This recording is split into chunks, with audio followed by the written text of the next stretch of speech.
softies at Google didn't want to be involved in government contracting with robots, i.e. making soldiers of the future, which obviously I don't know. The Chinese have. I wouldn't characterize the whole story like that. I mean, remember, like what was it? Well, Google bought Boston Dynamics in 2013. And remember, Boston Dynamics had been around for over a decade prior to that. They spun out of MIT like in the 90s, I think. And they had always been working on, advanced neural nets being applied to kind of, automation systems so you could get things to mimic real life.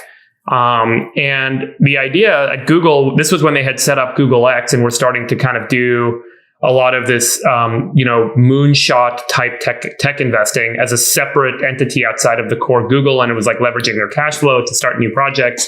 The idea was let's, build this into kind of a next gen robotics platform. They had Andy Rubin, who previously started and ran Android. Company was called Danger. Google bought it, turned into Android. Run the unit, and they made several other acquisitions. They rolled them all up into this kind of robotics platform. They had spent, I think, $400 million on Boston Dynamics and hundreds of millions more on these other companies.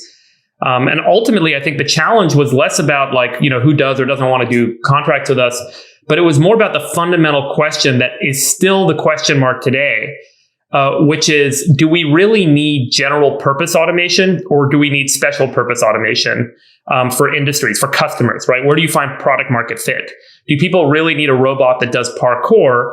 Or do they need an automation system that can lift boxes and pack and place things, or an automation system that can move things from point A to point B? And so if you're solving for a customer's problem, you typically find that the special purpose automation solution is a more elegant, cheaper solution that you can get to market right away, like building an automated little truck that moves things around, or building a machine that lifts and puts boxes in the right place. Parallel the discussion between narrow AI and general AI. Correct. And this is exactly the same question, Jake Al, is like, is general purpose AI really what the market needs, or are there specific applications of neural network or machine learning technologies that allow us to solve for the problems that customers have without needing to replicate the human being? So when you're lifting boxes, you don't necessarily need all the other things that humans have, right? You don't need to mimic a human. When you're moving a package, you don't necessarily need to have 4 legs to do it.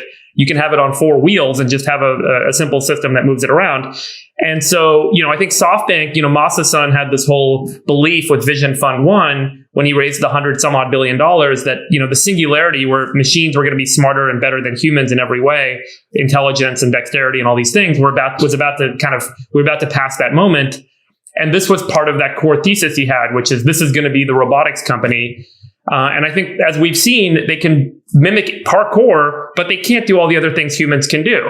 And if you're, trying to get a machine to do something that a customer needs, it's really not parkour. Let's be honest, they can't even walk a dog because they wouldn't know how to deal with the edge cases if the dog had diarrhea. And so I think there's core IP. I think there's core IP at Boston Dynamics that's certainly critically valuable for businesses that are in special purpose automation, which Hyundai is.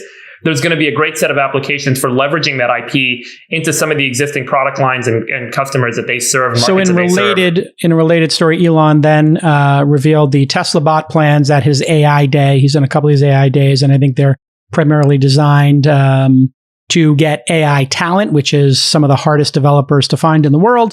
And they said that their Tesla bot will weigh 125 pounds, 5'8", so I'll be a half inch taller than it. But it will weigh significantly less than me, and it will move up to 5 miles per hour and can carry 45 pounds. Elon said the reason he was doing that is so a human could easily overtake it in case it becomes sentient, which was quite entertaining.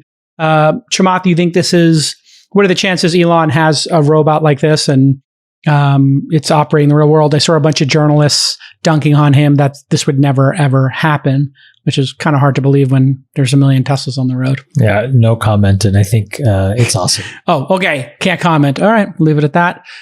Sachs, you have any comments on this?